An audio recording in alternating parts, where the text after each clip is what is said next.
para nada ayuda a superarla, pero ayuda a que no evolucione por lo menos, a tenerla ahí como quietica y domesticada y a raya, ¿sí? Porque no es que me volví comediante, ya solucioné todos mis problemas y ya no necesito terapeuta. Que estoy seguro que has tenido personas que han venido con la intención de eso. A la lata, y lo agradezco. Es más, directamente hay gente que me dice, vino porque mi psiquiatra me dijo que hiciera un taller de stand-up comedy con usted. Buenos días, buenas tardes, buenas noches, no importa en qué momento estén viendo esto, señores, bienvenidos a otro episodio de Creando, esta vez directamente en un lugar icónico para la comedia stand-up a nivel nacional. Yo diría que Latinoamérica, señores, estamos en Terra y acompañado de no solamente un gran profesor, un gran exponente de este arte, sino una persona que le ha dedicado mucho de su vida a este hermoso arte de el stand-up. O del stand-up, si podemos iniciar ese debate. Por favor, un aplauso que no se escucha porque no tenemos público, para el señor Gonzalo Valderrama. ¿Cómo estás, Gonzalo? Aplausos grabados de fondo. Gonzalo, muchas gracias primero que todo por estar aquí. La verdad que me parece me entusiasma mucho conversar contigo. Vale, Orlando. Una de las cosas que quería arrancar, aprovechando que estamos en Terra, tú siendo un estudioso del arte del stand-up, obviamente has leído espacios como el Comedy Cellar, como el La Factory, como el Improv más modernamente, pero nosotros también tenemos esos espacios en Colombia. Sí. ¿Consideras que Terra y otros espacios como Rembrandt también van a llegar en algún momento a ser reconocidos mundialmente como uno de los hitos de la comedia latinoamericana? Pues tengo un pero ahí como psicorrígido con el asunto de meter en el paquete de formato club de comedia los lugares que me has mencionado, en el sentido de que oficialmente el único club de comedia que hay es Boom. Claro. Porque es un local diseñado para stand-up todos los días, a todas las horas. Bueno, ni a todas las horas. Digamos que un club de comedia hipotéticamente sería, haga de cuenta, como una sala de cine, pero para stand-up comedy, ¿sí? Que funciona todos los días, di tú, desde las 5 de la tarde hasta las 2 de la mañana. Claro. Con constante función rotativa de comediantes en diversas programaciones, con gente que entra y sale por turnos, con mesas diseñadas para ver stand-up, con escenario hecho para stand-up y que está construido en torno a la stand-up. Entonces el único lugar oficial que tiene ese formato que se le acerca es Boom. Los demás son bares, cafés o restaurantes donde un día a la semana, durante 2 horas, se presta el espacio para que se monte un espectáculo de stand-up comedy. Y pues Terra y los que me has mencionado son eso también, pero pues si desaparecen los comediantes, el local sigue funcionando. Claro.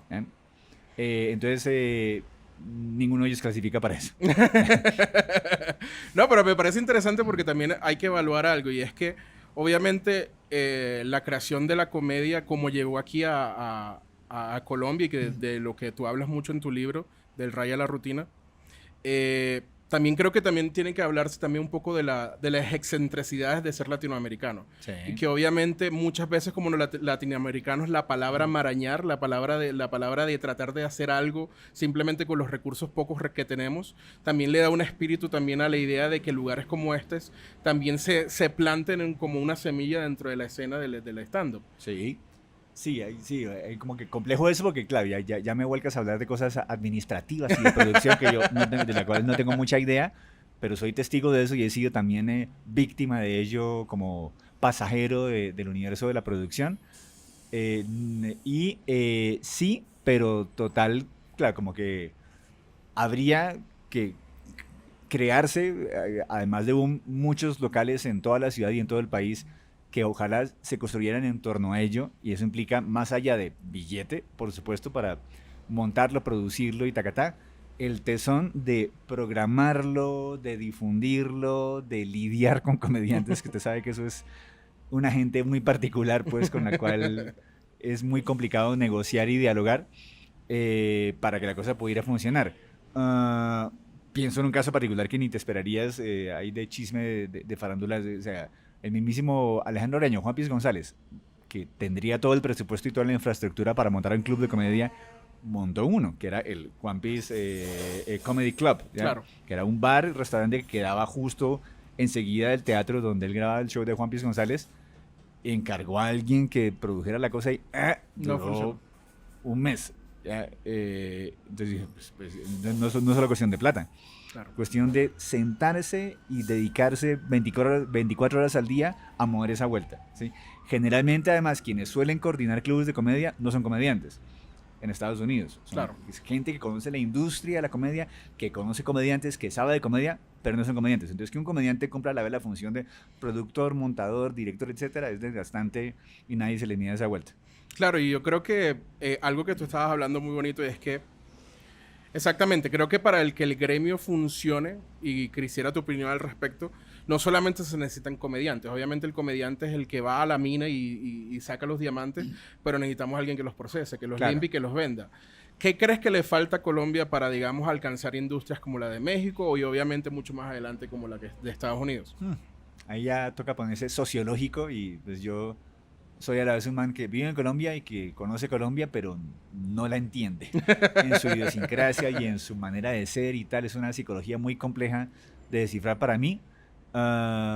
Pues uno diría que falta disciplina, tesón, visión de mundo, el chip empresarial, pero yo no sé, no conozco en profundidad la psicología de la sociedad mexicana, que es evidentemente la que más alto ha podido llevar esta vuelta a nivel hispanoparlante. Y tiene que haber un factor ahí que alguna persona más juiciosa que yo podría detectar para que eso ojalá se pudiera replicar aquí en Colombia.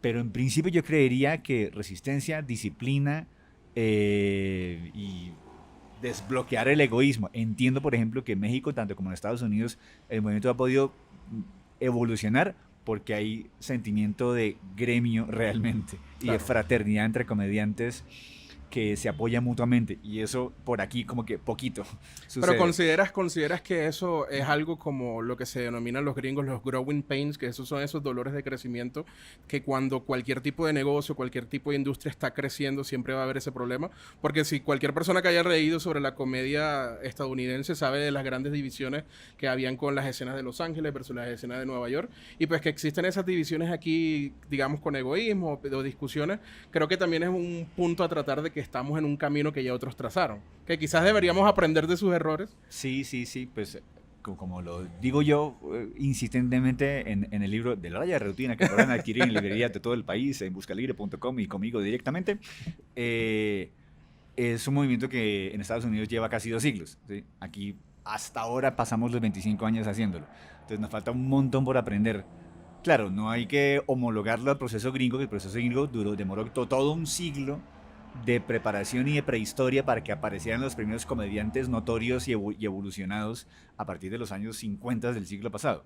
Entonces, tampoco es que hay que esperar un siglo entero para que aparezca la vuelta y para que esto se fortifique, porque aquí, digamos que arrancamos tarde, pero también progresamos rápido. ¿Sí? Claro, y la globalización ha ayudado porque es mucho Obviamente. más fácil que ahora que un comediante no tenga que salir en el show de Ed Sullivan, sino que puede salir en un TikTok y puede tener ya por lo menos 20 personas Claro. que vayan a su show. Que tiene sus pros y sus contras, ¿no? Claro. Como que antes para llegar a un Ed Sullivan Show o algún cualquier late night show que en los 60, 70 u 80 o 90 tú te pudieras difundir, requerías de un proceso previo de aprendizaje en clubes de comedia, de comer mierda a la lata y de hacer el servicio militar para aparecer 5 minutos en un lugar, en un show de esos. Aquí ahora cualquiera que lleve 2 semanas puede volverse viral porque sí, porque la gente decidió que sí. Entonces como que ya la disciplina, digamos que está compleja de exigir en ese sentido. Pero generalmente quienes, ya nos metimos en otro tema, no importa, pero que quienes de pronto pueden lograr cierta viralidad a través de redes sociales y de plataformas audiovisuales digitales, a la hora de probar finura ya con público real y enfrentar gente cara a cara en bares donde hay borrachos y donde hay hecklers y todo, ya ahí ya se les aculilla el alma, pues, y ya no es tan sencillo sortear esas dificultades. Claro, inclusive entrando un poquito al libro, hay una parte donde que recuerdo haber leído donde tú hablas de las tantas personas que has recibido en tu taller, no solo personas que todavía siguen siendo comediantes, sino que personas que creen que en el stand-up van a encontrar algo que no lo encuentran, como por ejemplo personas que ya tienen viralidad en redes o que tienen capacidad de hablar en público y creen que simplemente es transformar o encender un switch. Te hago una pregunta, en todos los años que tienes dando talleres y obviamente siendo un comediante dentro de la escena de Colombia, ¿qué crees tú que serían las 3 cosas que tú ves en un comediante que dice, él sí tiene futuro en esto o tiene por lo menos un camino para recorrer? Bueno, parte, lo digo en el libro y parte son cosas que he ido aprendiendo en el camino paralelamente a la carrera que he hecho ahí. Entonces yo hablo siempre como a partir de la primera sesión de una cosa a la que yo denomino como los 3 factores que debe tener alguien que quisiera meterse en esta vuelta ya insertos en su disco duro casi que prenatalmente. Uno es ser chistoso, leído no como ser gracioso, sino como tener un raye que te permita ver la vida de una manera distinta e inusual en contraste con la gente común y corriente o con la gente cuerda, ¿sí? Por un lado. Como segundo, ese factor al que llamo yo saber hablar bien, que es ser consciente de la lógica de la propia oralidad, ¿sí? Para poderla manipular de manera consciente y comunicarse ante el público dándole la ilusión de que estás como charlando, ¿sí? Para que suene totalmente coloquial, conversacional, pero de una manera maquiavélicamente manipuladora con la mente del espectador, y eso uno demora años en desarrollar eso. Y supongo que es una cosa abstracta de definir, pero sabes a qué me refiero. Sí, claro. No es solo decir el material y ya. Sí, no es Sí, solo... el arte es que lo digas 1000 veces, pero que suene como la primera. Exactamente. Y la tercera cosa es el factor al que le llamo yo tener algo que decir. Que más allá de tener un mensaje que comunicarle al público y una cosa profunda que manifestarle al espectador, es tener un conflicto con los temas con los cuales yo hablo. Ser consciente de los conflictos que yo tengo con la realidad y proyectar esos conflictos. El mismísimo Jerry Seinfeld dice que la comedia es una queja entretenida, ¿sí? Hay un tallerista y teórico de la comedia muy popular también que se llama Greg Dean. Y él dice que la comedia es rabia divertida. Es rabia. Yo tengo que tener algo que me desacomode para comunicarlo, y a través de mi manera de comunicarlo y de mis rayes, pues puedo conectarme humorísticamente con el espectador. No tiene que ver con la gracia ni con temas chistosos, Claro. sino con maneras muy particulares para entender la realidad y proyectarla ante el espectador. Y para mí ahí está la gracia. ¿Consideras que los temas negativos son... Obviamente eso también lo hablas en el libro sobre el raye, que tú lo defines obviamente con mucho más elocuente de lo que yo podría decirlo, pero es esa falla que tiene cualquier tipo de persona dentro de su personalidad, de su capacidad mental, de ver el mundo diferente y que al mismo tiempo lo afecta. ¿Consideras que esa afectación la comedia puede ayudar a superarla, o es simplemente una utopía que mucha gente se trata de vender en la cabeza? Para nada ayuda a superarla, pero ayuda a que no evolucione, por lo menos, a tenerla ahí como quietica y domesticada y a raya, ¿sí? Porque no es que me volví comediante, ya solucioné todos mis problemas y ya no necesito terapeuta. Que estoy seguro que has tenido personas que han venido con la intención de eso. A la lata, y lo agradezco. Es más, directamente hay gente que me dice, vino porque mi psiquiatra me dijo que hiciera un taller de stand-up comedy con usted.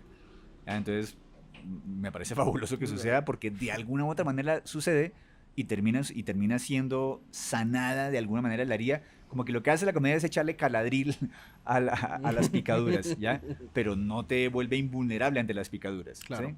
¿sí? Nunca había dicho eso y me parece que es una metáfora ahí que aplica para el taller también. Lo acabo de descubrir. Porque ya verbalizar el raye ya hace que uno por fin lo diga y se desahogue. Como cuando alguien habla con alguien y dice, marica, tengo que decirle algo, odio a mi jefe porque es que esto... No sé, 2 colegas que digan, marica, mi jefe es un hijo de puta. Yo pienso lo mismo, marica, por fin alguien me lo dijo. Ay, sí, rajemos de ese hijo de madre. Claro. Entonces, eso, rajar de algo es lo que hace que la comedia tenga sentido desde que existe en la humanidad. Sí, inclusive hace poquito estaba pensando eso, porque en esos ejercicios de tratar de escribir, de buscar temas de qué hablar, pues yo, por ejemplo, he empezado a vivir con mi pareja. Ya compramos casa, estamos viviendo juntos, y estoy viviendo por primera vez con ella en un tiempo largo. Compartimos casa de vez en cuando, fines de semana, pero ahora sí convivimos, como es la palabra. Y realmente la convivencia ha sido bastante bonita y ha sido bastante chévere. Obviamente estamos empezando. Entonces no hay material de matrimonio por ahora. Exactamente. Entonces era cómico como porque... ¿Qué público quiere ver a un comediante pararse en un escenario y decir, no, a mí me va bien en la vida? Me fascina mi matrimonio, adoro a mi esposa. Toda esa estabilidad en mi vida, evidentemente no. Claro, a menos que usted fuera consciente de que su estabilidad temporal, por lo menos, es la excepción, ¿sí? Como que hoy vengo a manifestarles un conflicto que tengo, y es que aparentemente todo está bien en mi vida y voy a chicanear con mi bienestar, con la conciencia de que eso de alguna manera vendría a ser un discurso distinto y contrastante con lo que el usual de las personas casadas o que conviven con alguien tienen. Y por entonces sería un mensaje subliminal sarcástico el que podrías dar ahí, ¿sí? Claro. pero siempre habrá un pero. Como que yo adoro a mi esposa, taca, taca, taca, taca, taca, Pero, taca, joder. pero hay alguito ahí que no me suena del todo, que es lo siguiente. Y por ahí podrías ser la grieta a través de la cual se escaparía el material humorístico. Y yo creo que por eso el tercer punto de hablas de que tú mencionas de tener algo que decir es muy importante, porque usualmente lo que tú tienes que decir es algo que alguien más necesita decir, pero no se atreve. Y creo que la visión del comediante, especialmente del comediante desde su nacimiento, es: yo voy a hablar de temas que la gente piensa, que la gente siente, que la gente sufre, pero que no todos tienen la elocuencia o por lo menos la confianza de pararse en un escenario o por lo menos inclusive verbalizarlo. Una de las cosas que quería hablar del libro y que me tomó como sorpresa es cuando yo hice la compra, que inclusive tú me lo autografiaste y nos conocimos, como conocí a tu esposa, a uno de tus niños. En la plaza de mercado de la Concordia. Muy chévere, muy chévere. Una de las cosas que yo esperaba recibir del libro era, obviamente, un repaso histórico del que está ahí. Y obviamente una serie de ejercicios, o por lo menos, digamos, una forma escrita, quizás resumida, de lo que es el taller que tú haces presencialmente y que ya tienes años haciendo. Lo que a mí más me sorprendió leer fue la primera parte del libro, donde tú haces una revisión histórica propia, donde hablas de tu familia, de tus inicios, de no solamente tus inicios como artista, sino tus inicios como ser humano. Sí. ¿Qué te llevó a arrancar el libro así? ¿Fue un objetivo que tú mismo te planteaste en la cabeza o fue la misma editorial que dijo, sabes qué, antes de vender el método Gonzalo, quiero saber quién es Gonzalo? Fue una combinación de las dos cosas, porque curiosamente, previo al libro existía un texto, como un año antes de que surgiera la posibilidad de escribirlo, y era el capítulo 14. El capítulo que ahí se llama Sí, pero ¿cómo se hace? Donde se explica cómo se arma la estructura de la comedia. Porque en mis talleres colectivos, sobre todo, como la carreta es tan larga, y te has dado cuenta, soy bastante verborrágico cuando me tocan el tema que me gusta, la parte teórica colectiva duraba 8 horas. No bastaban las 8 horas para echar toda la hora. A veces duraba 10 horas, o sea, 5 sesiones de 2 horas. Y aún así me quedaba siempre colgado en... Les he dicho de todo, pero aún no les he explicado cómo se hace esto, que es lo último que yo explico. Voy a tener que sentarme a escribir un texto donde explique la vuelta en caso de que me quede corto. Ya, no les dije, pero ahí tiene. Si usted quería comprar esto, ahí está el texto. Claro. Ese fue el capítulo inicial y alrededor de eso se construyó todo lo demás, que era la textualización de mi taller verbal, pero total, como es un libro que se viró hacia que fuera no solo un libro sobre stand-up comedy, sino un libro sobre salud mental, que de alguna manera tiene también, está metido ese factor ahí en este proceso. Me dijeron, chévere que usted como que cuente su historia, hable de la historia de esta vuelta, que de alguna u otra manera yo lo hacía en mi taller personal, pero me senté juiciosamente a escribirlo más allá que por mostrarme, miren mi vida tan sufrida que tengo yo, es para que se dé cuenta de que ahí está el caldo de cultivo de lo que termina generando una mente de comediante. No, y que inclusive si tú le estás diciendo al lector, busca tu raya, el profesor debería ser capaz de decir, Claro. este fue el mío. Venga, mire mi ejemplo. ¿Qué tan dificultoso fue para ti revisitar ese tipo de cosas y tratar de escribirlas de una forma en que no solamente fuera educativa, sino también entretenida? Porque recuerdo esas páginas como no solamente me está enseñando de su vida, sino que me está enseñando mientras me habla de su vida. Sí, claro, era una cosa más que, como dirían en inglés, como showing off mi vida, pues como chicanear con, miren cuán ejemplar soy yo, como un caso de éxito, whatever, persona que terminó siendo comediante consecuencia de su pasado tenaz. Era el hecho de, usted y yo somos seres humanos y cuando uno se concentra en su humanidad y cuando uno se da cuenta de todos los procesos por los cuales pasa uno, cae en cuenta de dónde se fue armando un poco la película de lo que terminó, en mi caso, haciendo que yo fuera comediante. Entonces digamos que no fue dificultoso en el sentido de uy, tener que confesar vainas y tal, porque de alguna u otra manera yo casi que tengo una tendencia patológica a ser exhibicionista con mi pasado y mis interiores. Entonces como que se dio. Lo complejo fue hacer que esto sea una cosa legible para cualquier persona, incluso cualquier persona que ni siquiera quiera ser comediante, y que sea entretenido y tal, como que se fue dando, porque como es tan personal, no fue que yo me propuse un método para que fuera entretenido, sino que era tan ligado a lo que yo era y a lo que yo soy, que fue fluyendo naturalmente, y por eso creo que la gente lo ha agradecido, y mucha gente, supongo que tú lo viste ahí, me dicen, yo leo esto y es como, sentirlo a usted hablándome, porque Sí. yo sé cómo habla usted y como que se ve ahí usted hablándome, porque fue literalmente transcribir eso que yo tengo en la cabeza acumulado durante tantos años. Y justo eso, justo te iba a mencionar de eso porque a pesar de que no nos conocemos de hace mucho tiempo, hemos tenido la oportunidad de conversar un par de veces. Y el libro sí es, se lee como si fuera un audiolibro, como si alguien me estuviera hablando, en este caso tu voz, conversando todo. Te hago una pregunta, porque obviamente el escribir un libro no solamente está dentro del autor. También está una editorial, también está una editora, está una lectora, etcétera, etcétera, etcétera. Cuando tú estás tratando de hablar con tu propia voz y por ende mismo la narrativa también se va con tus manerismos, con tus trabas, con tus juegos de palabras, con la forma como te comunicas, que ahorita tú decías inclusive con algo de verborragia. ¿Cuál fue el trabajo de la editora o de la editorial de decir, ok, esto tenemos que bajarle, subirlo, o simplemente te dejaron ser? Sí, la editora, que se llama Carolina, Dios mío, siempre se olvida, Carolina Vegas, es que hay como 3 Carolinas en el planeta, Carolina Vegas. Por un lado, una cosa importantísima es que ella era fan de la comedia en general, sobre todo la comedia gringa. Y conocía incluso como espectadora, pero no es experta en el asunto, tan solo estaba empapada del asunto y pues sabe hacer libros y guiar gente haciendo libros, al punto que a algunos hasta les escribe casi la carreta, pues. Pero me dijo, con usted no tuve ningún problema, tuvo que corregir comas y puntos y comas y ya. Pero cada tanto sí me decía, ojo con tal cosa. Por ejemplo, me excedí en 15.000 palabras. Había un límite de 80.000 palabras y incluso de 60.000, máximo 80.000, pero no más de 80.000. El libro terminó siendo de 95.000 palabras. Dijo, quítele, no sé de dónde, 15.000 palabras a eso. Entonces me tocó autoeditarme y machetear un montón de cosas que quedaron fuera de ese texto. Eso por un lado.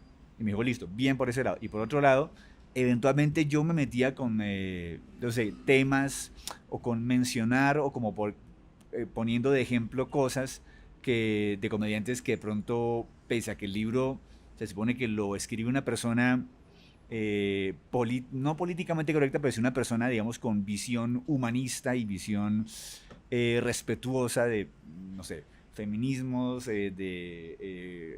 no sé, De los temas orientaciones sexuales y claro. otro montón de cosas. No podía ser un libro que atacara vainas que fueran susceptibles y tal. No llegaba a ser un libro woke, ¿ya? Pero más o menos, ¿sí? Entonces yo de pronto daba ejemplos de comediantes que han quedado en entredicho, por ejemplo, y que yo ponía como ejemplo y decía, no, tú no puedes decir que es un man feminista y que no tienen líos con un montón de cosas y poner a comediantes de ejemplo que han sido juzgados y que han sido como ya tachados y funeados, etcétera. Me tocó, por ejemplo, cambiar ejemplos de comediantes. Claro. Ejemplos concretos, Woody Allen y Bill Cosby, por ejemplo. Que son grandes comediantes, Claro, sea claro, lo que sea. o sea, pero bajo la tutela del planeta no pueden estar puestos Claro. como ejemplos humanos. Claro, obviamente. Entonces me tocó poner otros ejemplos. Y eventualmente también quedaba como me estimulaba. Uy, eso que tú mencionas por encimita, deberías profundizarlo más. Ya, métete más en esto, expande más de eso. Ella, por ejemplo, me dijo, deberías hacer expandir un capítulo donde tú hablaras un poco de recomendaciones que le das a la gente para prepararse escénicamente, como para no padecer de pánico escénico, como para prepararse ante los hecklers y ese tipo de cosas que yo ni contemplaba en el taller. Entonces, fue un complemento Pero muy que la chévere. experiencia te ha dado por lo menos ciertas Claro, herramientas claro. que puedes compartir. Entonces fue un complemento chévere que hubiera estado una visión ajena al mundo de la comedia supervisándolo y claro, el 50% del libro se debe a la influencia de la editora. No, qué lindo. No, es que eso es lo bonito de hacer artes colaborativos. Obviamente el stand-up es muy solitario. Son tus ideas frente al público y obviamente a pesar de que hay una estimulación entre la energía del público y la energía del comediante, al fin y al cabo las ideas las desarrollas tú. Quizás las puedes tallerar con un compañero, pero eres tú frente a las luces y el micrófono. Claro. Entonces pasar un trabajo colaborativo con una editora, con una editorial, obviamente hace el trabajo un poquito más ameno. Y adicionalmente, que pena la interrupción, aprovechar la oportunidad de que no se había escrito ningún libro al respecto en Colombia. Claro. Había gente que teorizaba y tenía carretas y tal, pero alguien que se sentara con la disciplina de hacer esta vuelta en Colombia, incluso en Latinoamérica. Hay muy pocos libros en español de este lado del charco que hablan del tema. Tampoco hay muy poquísimos, pero yo diría que no hay 30.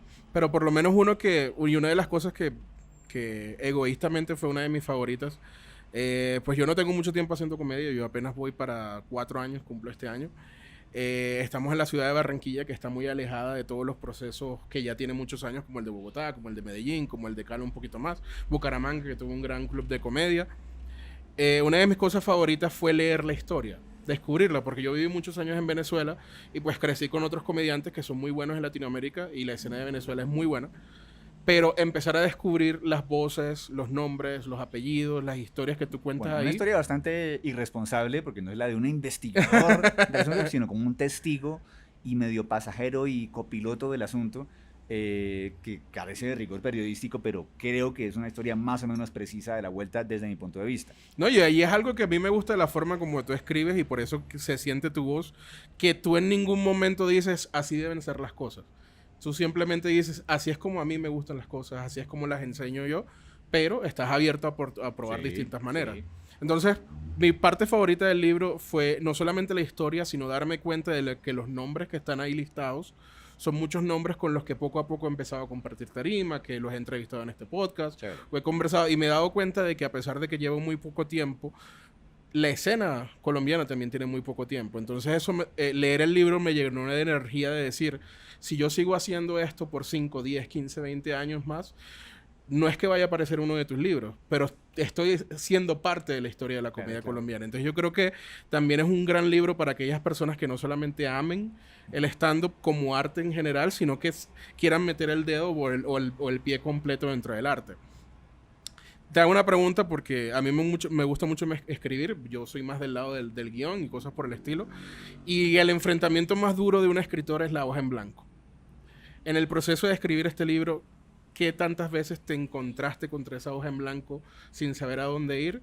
¿Y cuáles fueron las formas que trataste de salir de ahí? Sí, paradójicamente en ese libro sonaría a jactanciosa la cosa, pero nunca tuve el libro de la hoja en blanco porque no era una creación. Era literalmente transcribir un testimonio acumulado durante 55 años de vida. ¿Sí? Entonces era como, a ver, más bien, ¿cómo voy a decir todo eso? Que sé que si me siento ante una persona le podría echar en una lora de 12 horas. de 12 horas seguidas. Pues, ¿cómo dosificarlo? ¿Cómo no excederme? Y tacatá. Y más bien, ¿cómo organizarlo? Más que, ¿qué me invento para decirle a la gente? Una chiva que te paso acá, que creo que será la primera persona ahí que difunda esto. El libro ha funcionado muy bien, está en su segunda edición, puede Sí. que llegue una tercera y ya está en proceso el siguiente libro.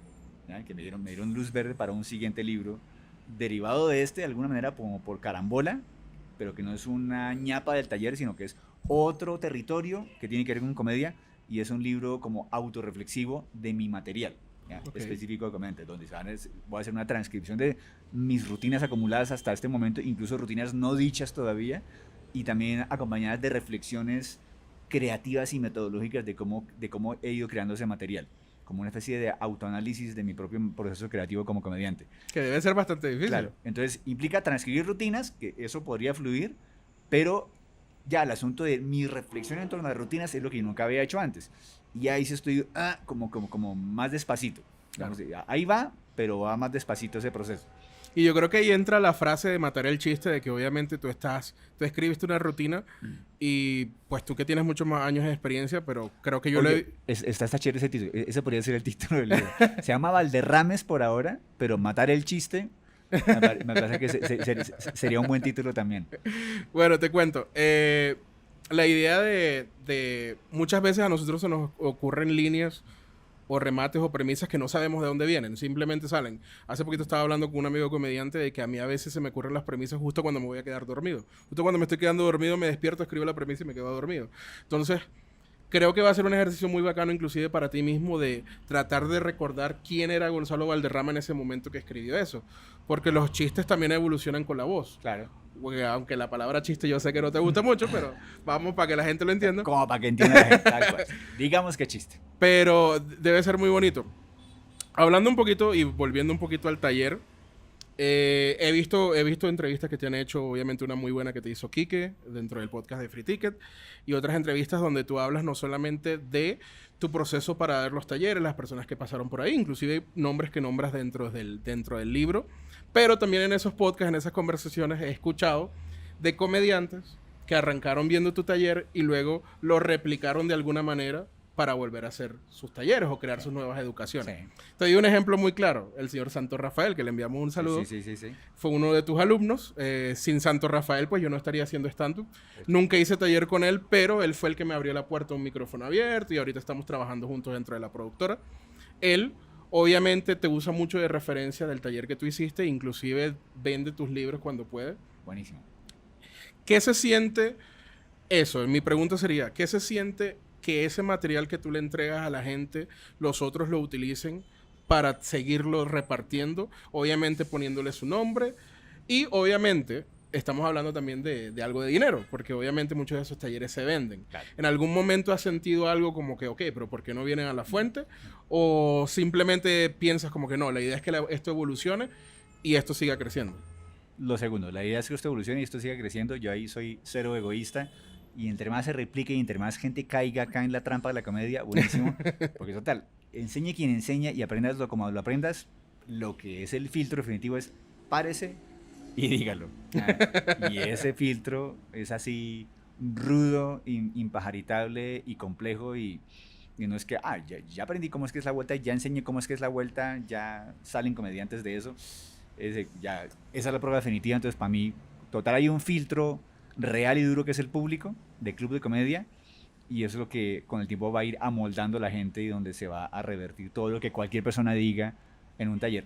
De alguna manera a veces yo sí tengo una radicalidad que cada tanto discuto para mis adentros con la gente, y es que hay cierta tendencia en cierta gente que puede explicar hacer esta vuelta, que tiene como premisa fundamental que eso, el objetivo principal es que la gente se ría, haga lo que sea para que se rían, porque el objetivo es que se rían. Yo digo, no, por ahí no es, ¿ya? Como que cobre lo que quiera, diga lo que diga al respecto, pero no engatuse a la gente con esa carreta de que eso lo importante es que la gente se ría. Yo tengo otra manera de decir la vuelta, no quiere decir que sea la correcta, pero para mí la risa es un efecto colateral del discurso, no es el objetivo principal, ¿sí? Claro.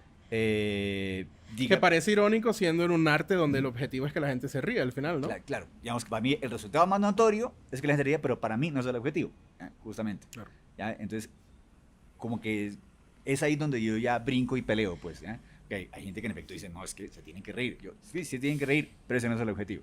Yo ¿Ya? creo que Haciendo una analogía un poco cula, es como decir que el sexo es hacer que la gente, hacer que las viejas se vengan. El Claro. objetivo del sexo es que las viejas tengan un orgasmo. No. hay muchas cosas más. Hay muchas cosas más. Sí, hay un orgasmo al final. Claro. Sí, chévere que suceda. Ojalá haya squirt y todo, pues, pero ese no es el objetivo. Si ese es para usted el objetivo, pues nada. Que me han hecleado en ambos lados. Claro, así que eso no sabe pasa. cómo es la vuelta. Sí. No, pero es muy chévere porque para mí, yo concuerdo contigo en el sentido de que, y eso yo no doy talleres. El primer taller que participé fue uno en Cartagena porque estamos tratando de hacer que crezca la escena en Cartagena. Y llevé a Rafa y estuve participando, digamos, ayudándolo en el proceso y me pareció muy chévere la forma que él lo enseña. E inclusive después de leer tu libro puedo ver las influencias que tiene dentro de la enseñanza que él tiene, más otros ejercicios que él desarrolla aparte. Y me parece muy chévere enseñar el arte y dentro de tanto Rafa como yo también compartimos eso, que obviamente sí la gente se tiene que reír porque al fin y al cabo la gente paga una boleta para reír, pero la risa tiene que ser una consecuencia de la forma de lo que tú quieres decir y expresar. Exactamente. Eso sí, se deja muy claro de que si tú tienes muchas cosas que decir y no quieres risas, que tu objetivo no es la risa, como así sea como un subproducto de, quizás estás yendo al arte equivocado. Claro, estás en un contexto que no Porque es. al final lo que tú mencionas también es que tu raye tiene que utilizarse para el beneficio de alguien más. Claro. Porque si lo estás sufriendo tú y tú lo estás tratando de, digamos, echar esa... que se me olvidó el ejemplo. Que Caladril. el caladril en la piel. La idea es que la gente vea las picadas, pero al mismo tiempo reflexione de... Bueno, mi picada quizás no es tan fuerte. Ajá. O quizás cuando me pique otra vez no me va a doler tanto. Porque sí que hay gente que puede superarlo. Entonces, creo que la risa es algo obviamente muy importante, pero sí, siempre tiene que haber un objetivo principal dentro del sí de, ok, esto es lo que yo quiero mostrarles a ustedes. En ese camino de tratar de enseñar eso, ¿cuál ha sido como el choque más grande que has tenido con tus alumnos al momento de enfrentarse con eso? Eventualmente he tenido choques durante la enseñanza del asunto, escasos, así como gente que abandona el taller. ¿Ya? Así sin decir nombres concretos, pero he tenido, así, ha habido como un patrón particular, curiosamente en mujeres, en el taller, y es cuando algunas dicen o sienten que es que yo no tendría por qué abrir mi corazón a la gente para que la gente se ría, ni exponer mis heridas para que la gente se ría, ni ser tan honesta con el público para que la gente se ría. Prefiero guardármelo para mí o para mi terapeuta. Como, ¿para qué hago eso? Eso por ahí no es. ¿Y quién dijo que toca estar vuelto mierda pues para ser comediante? Y yo estoy viendo, yo no necesitaría decir eso, entonces ya el taller no me interesa. Digo, sí, cómo no. Estás en negación. ¿Tú crees que no? Pues hay incluso gente admirabilísima, un tipo como Jerry Seinfeld. ¿Ya? Yo recuerdo que en su famoso podcast raro, que es el Comedians in Cars Getting Coffee, entrevistó a Kevin Hart. ¿Ya? Entonces, dos monstruos de la comedia, y en un punto alguno de los dos soltó el anzuelo de: yo no creo ese cuento chimbo de que haya que ser alguien herido y destrozado para ser comediante. Yo no lo soy, tú no lo eres, ¿cierto? No, claro, no. Kevin Hart y Jerry Seinfeld, que no son gente rota. ¡Ja! Sí, cómo no. Claro. Uno que salió de un divorcio porque le pegaba cacho a su mujer, el otro claro. que tiene conflictos con Hollywood y con mucha gente. Son cosas que creo que, como lo estábamos hablando ahorita, nadie quiere escuchar a alguien media hora hablando de que la está pasando bien.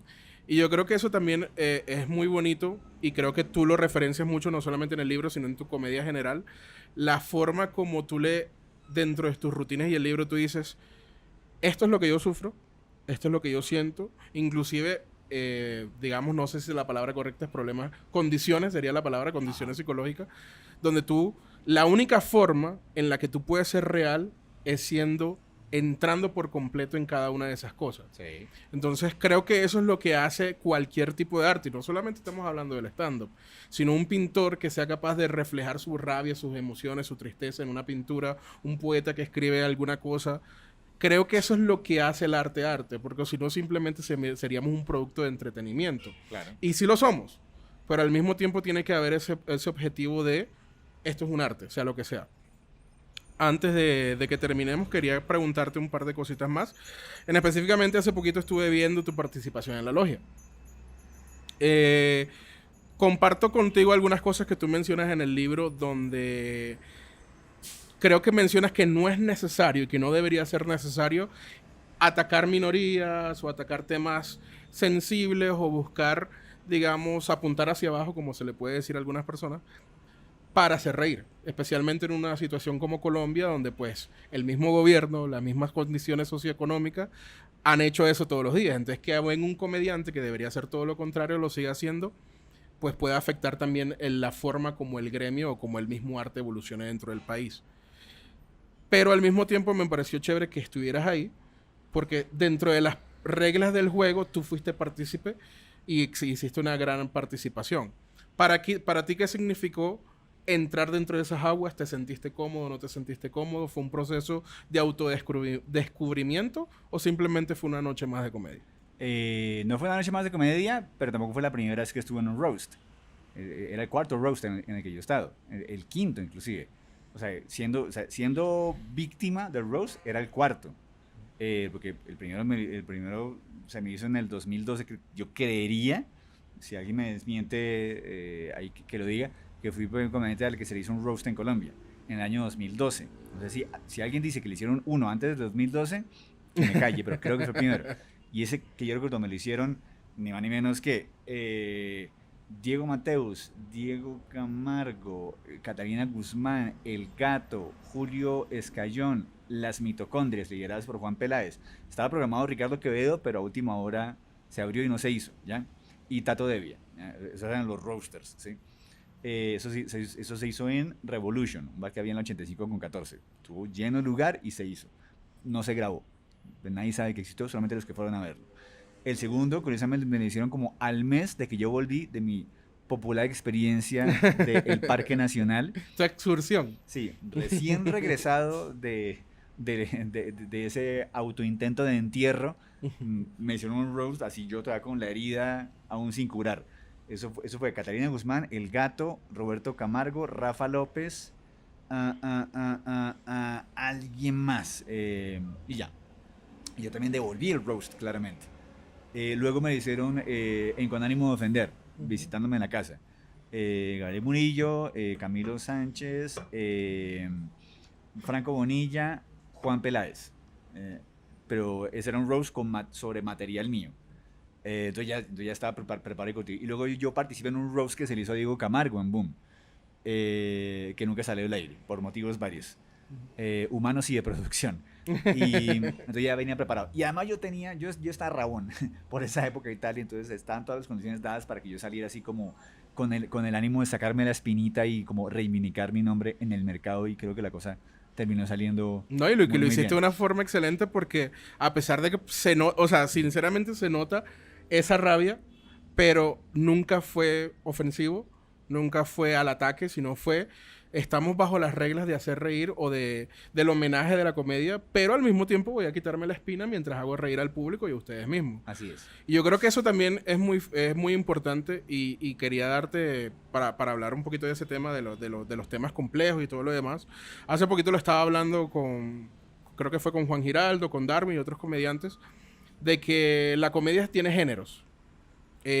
Apartando los mal llamados humor negro y todo lo demás, pero son como los géneros musicales. Hay quienes tocan jazz, hay quienes tocan heavy metal, hay quienes tocan punk rock, y que dentro de esos géneros algunas cosas no son tan efectivas como otras, o no son más simples, o los hacks, o como lo quieras llamar. ¿Crees que eso es algo natural dentro del proceso del encuentro de las voces del comediante?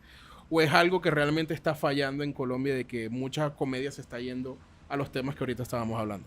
Sí, creo que los géneros o las maneras de hacer la vuelta no tienen que ver con los temas. O sea, yo puedo hacer un chiste inocente sobre aborto. O puedo hacer un chiste negro sobre pollitos. ¿Sí?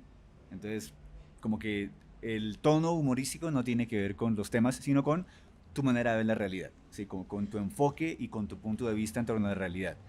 Y al mismo tiempo, si hacemos una comparación entre música y stand-up, en efecto hay muchos géneros musicales y hay músicos que solo se dedican a un género musical específico. ¿Sí? Aún allí, en esos géneros, podría haber hacks musicales también. ¿Sí? Claro. Al igual que hay un montón de músicos que son multigenéricos. No, pongo un ejemplo así un poco medio rebuscado. Hay un man que se llama Mike Patton, no sé si sabes quién es. No lo he escuchado, ¿no? Él es el cantante oficial de Faith No More Ok, y de sí. otro montón de bandas, que es músico brillante como desde los 20 años, pues ya tiene 56, y ha tocado de todo. Desde jazz, baladas, pop, rap, thrash metal, rock explosivo, canciones románticas, cosas tropicales, canta en italiano, en portugués, etcétera, es de todo, pero es un Mike Patton, ¿sí? Entonces yo creía que cada comediante hace su música a su manera y no tiene que estar casado con un género ni con un tono humorístico, porque uno es también muchas cosas, ¿sí? Claro. Yo puedo ser un man en la vida real tan tierno como putamente agresivo, ¿sí? Dependiendo del ánimo que tengas en Dependiendo ese del momento. ánimo, del interlocutor, del contexto. Entonces yo hago humor a mi manera, ¿sí? Claro. Y por eso para mí los géneros es un rótulo que ha puesto el público, no los comediantes. Cuando un comediante se casa con un género, como que me parece harto. Si supieras que tampoco creo que es tampoco tanto el comediante, sino los productores. Ok, también. Porque, digamos, para dar un ejemplo, es mucho más fácil vender una noche de humor negro. Claro. No porque sea más atractivo, porque puede haber gente que le encante y gente que no, como cualquier género musical, sino que es mucho más fácil transmitir el mensaje. Esto es lo que vas a ver. Sí. Que simplemente, digamos, poner el nombre del unipersonal.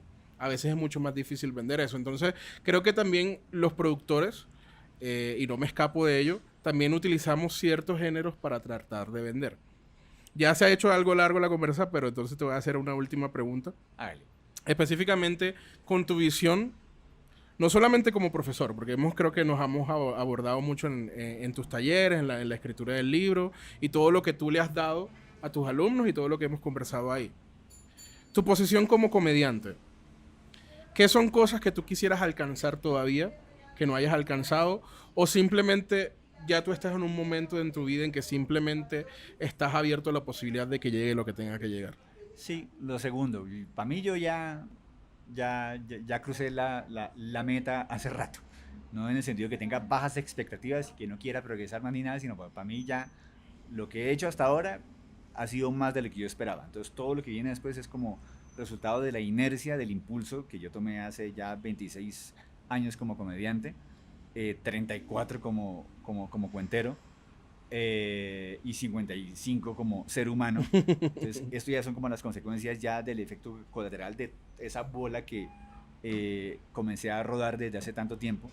Pero claramente me parecería chévere, yo qué sé, salir más del país, poder llegar, yo qué sé, a México, a Argentina, España, evidentemente Estados Unidos, ante mínimo público latino y público colombiano, pero idealmente lograr en algún momento hacerlo en inglés ante público angloparlante. Pero eso implicaría un proceso mucho más complejo y tal. Si se logra en algún momento meterse en el chicharrón de montar un club de comedia con todas las de la ley, buenísimo, pero a la vez soy consciente de el desastre administrativo que eso implicaría, pues armarlo, pero ya con que esta cosa se siga expandiendo y que se siga difundiendo el virus de la comedia, ya para mí ya la labor está cumplida hace rato. No, de verdad. No, nuevamente, Gonzalo, gracias por el tiempo, gracias por esta conversa muy bonita. Recuérdale a todos dónde pueden conseguir el libro. El libro de Rey a la Rutina, Guía para sanar el dolor personal con comedia, se consigue en todas las librerías del país, en buscalibre.com o en plataformas de ventas de libros a domicilio. También hay versiones digitales, yo sé, en Google Books, en Amazon, etcétera. Y yo también soy distribuidor personal, que tengo los mismos propios míos que usted me escribe y yo se lo envío firmadito y tal, para que se agote la segunda edición, por favor. Listo, Gonzalo, nuevamente muchas gracias. Orlando, a usted por la invitación y estuvo muy sabrosita la charla. Y gracias a ustedes por ver otro episodio de Creando directamente desde Terra aquí en Bogotá. Nos vemos. Chao.